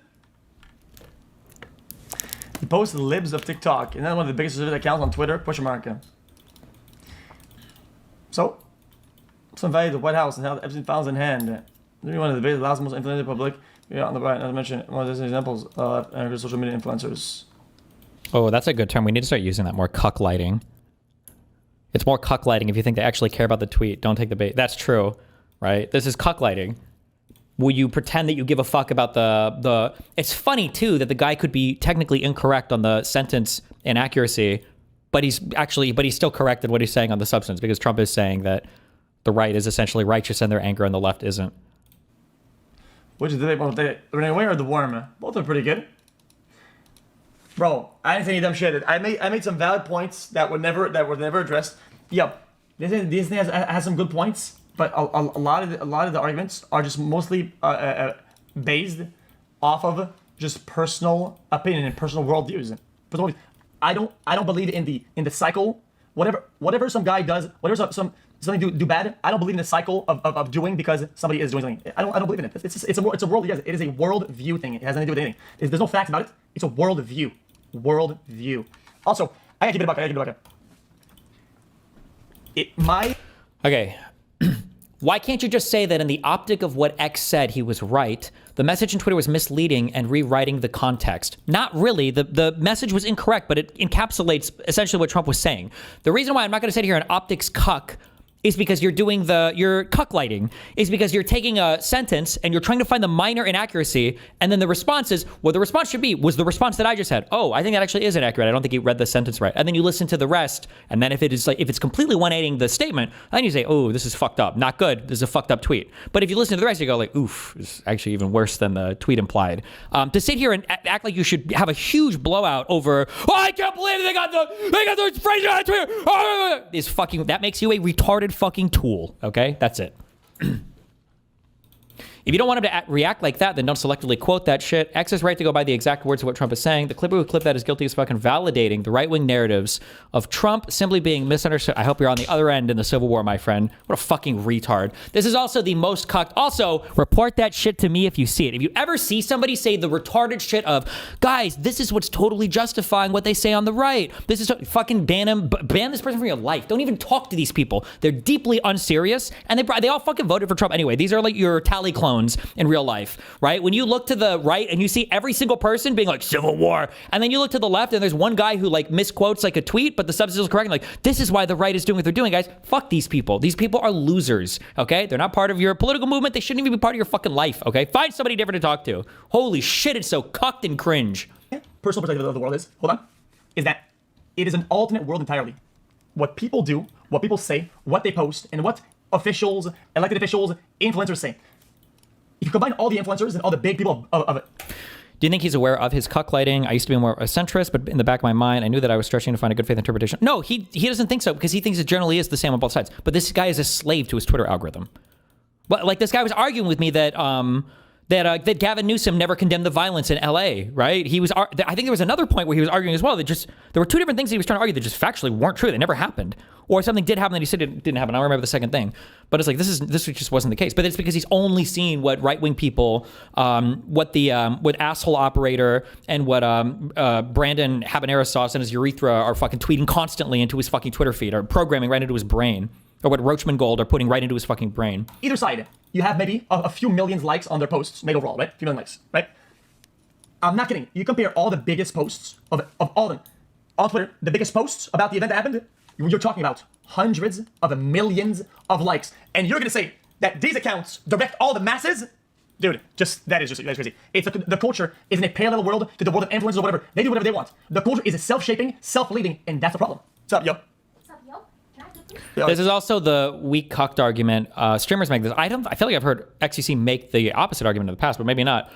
because every streamer knows this is bullshit because they talk to their streamer friends and they know when their audiences are blowing them up. The idea that you have no control over your audience, that you have no control over how people act, you have no control how people react to things that you say, and you can't help it. Who knows? Like, it's the culture just, feeds itself, is fucking bullshit. It's the biggest abdication. People like that just shouldn't be allowed to make money online. Like, if you're going to get paid all the money for being an influencer, then you have to recognize you're getting paid money because you are influential, and you have to take the pros and cons of that. So you should limit the negativity or look at how your followers act. Oh, yeah, can you get some of this, please? Yes, sir. Yeah. Influence exists. Why is it that you didn't call Asmund out for the violence inciting language? Where? I did though. I did it. When? Where? Which one did I see? Which one did I see? I talk about every time. What the fuck are you talking about? I did though. Hey, yo, what kind of food would you like? Anything good, please. So, whenever you say that, yo guys, this guy leads the world. If he says this, the world will do this. I disagree because the culture and what people allow on social media, what people like and what people are leaving as the status quo it is self-moderating. It is rampant. They do whatever they want. It leads the world. If he says this, the world will do this. I disagree because the culture and what people allow on social media, what people like and what people are leaving as the status quo. It is self-moderating. Like, he's just making observations in the world. There's a snappy saying for this, but I don't remember. He's like finding constellations or something. There's a name for this where you just see patterns, and he thinks he's saying something profound without realizing how fucking retarded he is. But it sounds right if you say it like, well, people on social media will do what they do, and there's really not much we can do to change that. And it's like, excuse me, you are aware that Elon Musk literally fucking bought Twitter to change the way that discourse works on Twitter, right? You know that actually happened. You know that Donald Trump literally created his own social media in order to influence what other people see on social media. To pretend that, like, why do all these people spend all this money on this shit if it does nothing? Like it's such a stupid fucking point. And it's one of those things that sounds true until you stop and think about it for literally 2 microseconds. It is rampant. They do whatever they want. You tell me that fucking Barack Obama and some other big left accounts lead the world? What about the hundreds of millions of likes of people who fucking advocate for violence and shit like that? Like, no, they're both separate. They're both separate systems. Would you like chicken, sandwich, or pizza? Chicken, please. Okay. And the same thing as usual? Yeah, please. Got it. Same here. You side with the rhetoric that manifests you the most? Play the club videos? Nah. That's not even true though. Bro, you understand that people disagree with me all the time. Because I don't think the route that will give me, I do the right-wing glazing fucking pipeline ads and shit. I don't do that shit. I call them out for being all the time. I call them out for spreading bad narratives all the time. If you were to mathematically take all it takes, that I glaze until I don't glaze, right? I glaze left arguments.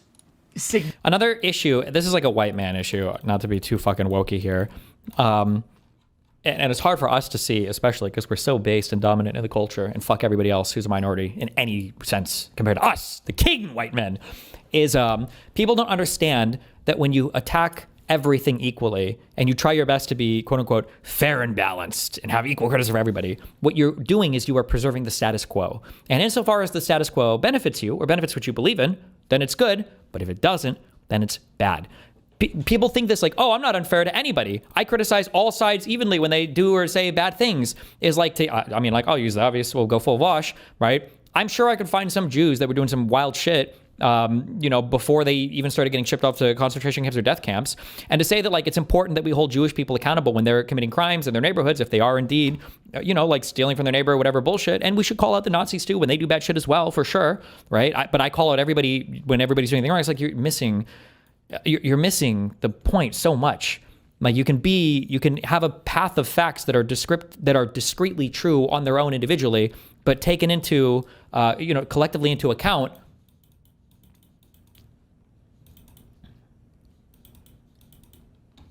Not just significantly. 90 to 10%. 90 to 10%. It is what it is. The problem is that people want people to be not on the left. People don't do this. They're like, oh, you'll be on the left. They want people to be on the radical left. That's a different ideology. It's why I don't want to abide by it. I think it's stupid. I think you could put a stop to only both extreme radicalized arguments while still maintaining an ideology. It's why the problem is that people want people to be not on the left. People don't do this. They're like, oh, you'll be on the left. They want people to be on the radical left. That's a different ideology. It's why I don't want to abide by it. I think it's stupid. I think you could put a stop to only both extreme radicalized arguments while still maintaining a left stance. I'm a leftist. I am 100. I see myself as a centrist, but these days, because of how things are, that I'm left, but it makes me look middle. It's all good. I don't care that much. It is what it is. I advocate for all the rights of all the groups and all the shit. Oh God, it's the Asmongold. It's that stupid comic. I used to be a leftist, but now I'm a centrist because of how far left the left has gone. I don't see a problem with it whatsoever. I'm a big ally all the time. What have I done? I'm just Partially, though, this isn't just XQC's fault, okay? Because, you know, it's Canadian. What are you going to do? Part of this is the fault of Twitch.tv for providing shelter to terrorists and to people that make death threats consistently and constantly on that platform and aren't held to account on the left. It makes it a very hostile place for any center-left liberal people to exist in. And the explicit protections that they give for Marxist-Leninists, for Islamists, for terrorists, and for people that make violent death threats, it makes it look like if you're on Twitch, right, if you are XQC, and I know they think this, whether they admit it or not, these people see Asmongold as like, oh, he's like the MAGA guy. He's the maybe he's the center right guy. And Hassan, these guys are like the left wing guys. Like they think it's the same because if you go to Twitch, that is politics on Twitch. The right is Asmongold, who's about mainstreamish MAGA, and then the left is Hassan Piker, who represents nothing in the Democratic Party. Just, you know, whatever ways they can cocksuck into different spaces online and get press for it. But they don't represent the average voter at all. They certainly don't represent anybody in Congress. And they become increasingly hostile even to people like Mamdani. And they're already been shitting on fucking AOC and Bernie Sanders. So You tell me that I'm a right wing Andy? Come on, bro. Come on, bro. What else? The problem with the left is that they want people to be pure blood to 100% of their ideology. Otherwise, you're a Nazi or you're whatever. And that's also a component. Wow. How's life? Okay, I have like DMs and emails to catch up on, so. Prepare to be bored. What the fuck is this? Oh, I don't know. Okay. New Brad Taste apology. Oh, he messaged me. We might chat today. I have no idea what we would possibly chat about, but I tried cocaine for the first time in my life, like 2 nights ago. I'm gonna be honest, I got nothing out of it. I didn't have my Vyvanse that day or anything. I'm guessing I just didn't do enough of it. I did like 3 kind of small lines because I didn't know much in terms of how much I wanted to die or not. And I spent the next hour and a half with the most disgusting. It tasted like MDMA, like just dripping into the back of my throat. Like, I don't know how to describe it. Like, imagine like old blood coated copper pennies that are ground up and then fed to you. Ugh. I don't know if the ADHD thing and the fact that I'm on Vyvanse means I like would naturally have like a higher tolerance to cocaine, so I need to do a little bit more or something. I don't know, but were you drinking at all? I had like a few mixed drinks, so maybe, but feels like a waste of an experience. I don't know. Gotta boof it. True. Ugh.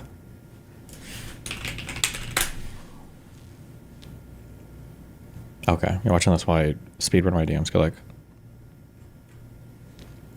Bad Empanada is a known doxer and harasser. If you go on his Twitter account at any time, you could see him doxing people. He's probably the most famous for being the one who claimed he called CPS on Ethan and Gila. He's constantly encouraged and defended people doing it. He literally opened up a CPS merch line because he thinks it's so funny. Got a hat. I did CPS. The CPS logo with the 2 skulls, of course. 2 skulls.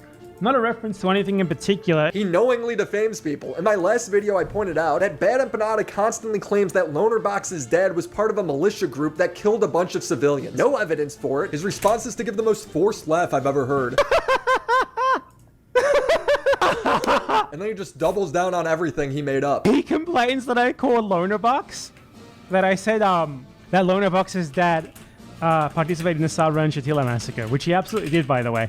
Lonerbox has never disproven this until he disproves that it's true. So I guess I shouldn't be surprised that when my docs gets found, Bad Empanada immediately posted everywhere. Uploads a video blasting my name, my bride's name, the address of her wedding, all over the internet. It's also come out that he's swatting people, filing fake police reports, all while plugging his Patreon. So I figured if he's making money off of my docs, I should too. So thank you, Exter, for helping me cope. Do you have a big, fat, bulky wallet that's worn and beat down like this? Is your friend or family family member living with the same burdens in life? Well, not anymore, because Xker is making the smartest wallets in the game. I've been using Xker for about a month now, and this thing is slick. You got this high quality leather, a place to put a picture or some cash, and at the click of a button, you got access to all your cards. It never gets old. I haven't lost my wallet the entire time because I've been using the Xker Finder card. It's literally shaped like a credit card. It fits seamlessly into my wallet, and like all great wallets, it comes in a variety of different colors and designs. So no matter who you are, you can find the one that suits you. Xker also sent me this travel pack vacuum kit. This little thing's the vacuum. I have this big pile of clothes. I squeezed all of these clothes in. It barely zips up. The vacuum attaches here, and boom, it's like 25% of the size. It will fit much better in your suitcase or backpack. From wallets and key cases to backpacks and card trackers, Xker does it all in a stylish and convenient way. So make sure you use code WillyMaxShow at partner.xter.com/WillyMaxShow2025 to get up to 42% off your order. 42%! Thank you, Xter, for sponsoring this video. So where were we? Oh yeah, Bad Empanada fabricating entire background stories about me and my wife. A certain slop tuber who does nothing but make videos in which he attacks pro-Palestinian people and de facto, as a result of that, helps to further Israel's genocide in Gaza, has been outed as having been honeypotted by Israel. Israel is literally assigning slop tubers government-assigned Israeli wives. Man, Mossad's really good at their job, because me and my girl started dating 8 years ago when I was still a nobody on YouTube. So the slop tuber in question is Willie Mack Show. His son. Notice how Willie Mack didn't actually deny the accusation that he got honeypotted. Israel could be planting future seeds. Maybe the only reason Willie Mack made it as a YouTuber is because this honeypot was successful. So Israel boosted his channel. Just saying. Making pro-Israel content constantly is suddenly making nothing but videos attacking pro-Palestine people. I covered Assad before all this. It just turns out a war starting in the Middle East didn't make him any better at covering the news. So guess what? I was able to make more YouTube videos. He never addresses my actual points. It's just character assassinations for why I should be doxxed. Bad Empanada then doxes another YouTuber with the justification that he's a Nazi and that it's for journalistic interest. And then he says that's why it's important to dox me and my wife because she's Israeli. You're actually allowed to reveal personal information about people, especially their real names, if it's within journalistic interest. You know, if there is journalistic reason for doing so. And exposing a clear conflict of interest in this guy's content and his personal life is journalistic interest. It's why, for example, I can tell you that the YouTuber Zoomer Historian, a neo-Nazi history YouTuber, is this guy. I can tell you this because it is within journalistic interest to do so, even though he did not release his information himself publicly. Just like how I can tell you that Willie Mack Show is William McConville, and he is getting married to a Yale. Now, I am not going to give you the full name of the person he's getting. He does. He scrolls down and up and does it. Married to. He literally just scrolled down and showed her full name. I reported the video and he added this little blur, but it still doesn't cover her name. She is Israeli and she was assigned to him by the Israeli government. They've taken down this page, but as you can see, it is freely available on Google. They, for some reason, as the guy who is a public figure, decided to just publicly announce in public his wedding. How is this allowed on YouTube? He does this thing where he constantly tries to justify his reason for doxing me. He's like Ethan doxed Denim when he sued them. This guy has no right to complain about revealing his real name to be doxing. Because Willie Mack Show went on the H3 podcast, which is a podcast that frequently doxes people. In Ethan's recent video... Sorry, just as a quick thing, before we finish this. So Chud Logic has apparently taken a stand very bravely against Willie Mack. Thank God. And it's funny because you can see, wait, like the usual suspects in his chat over it. And you've got Augie over there. A lot of these names are from Driscoll's chat, but you have the man himself is over there. You know, all of them are supporting each other, giving each other big pats on the back.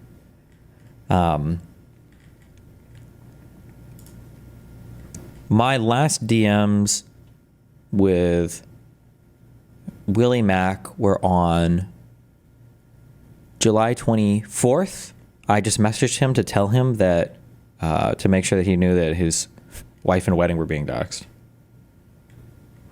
That's the last time I've talked to him, and I don't really talk to him. And then before that, like March 10th was the last time I spoke with him. Which I think had to do with the whatever interview video we did. But I only bring that up because I see I've been out of town. I've been unplugged for the past 2 days, so I don't know what's been going on. So I just am following up on like DMs that people are sending me.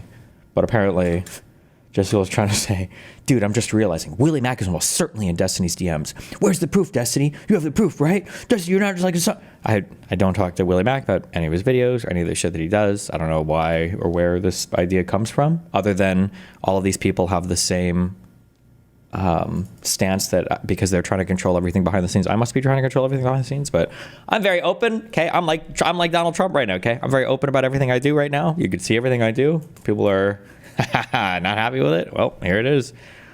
Video talking about his lawsuit against 3 young women. He included unredacted legal filings that he made that include their real names and their real locations. That's just how legal filings work. Here's a video clip of Ethan Klein doxing a random Instagram commenter on his show.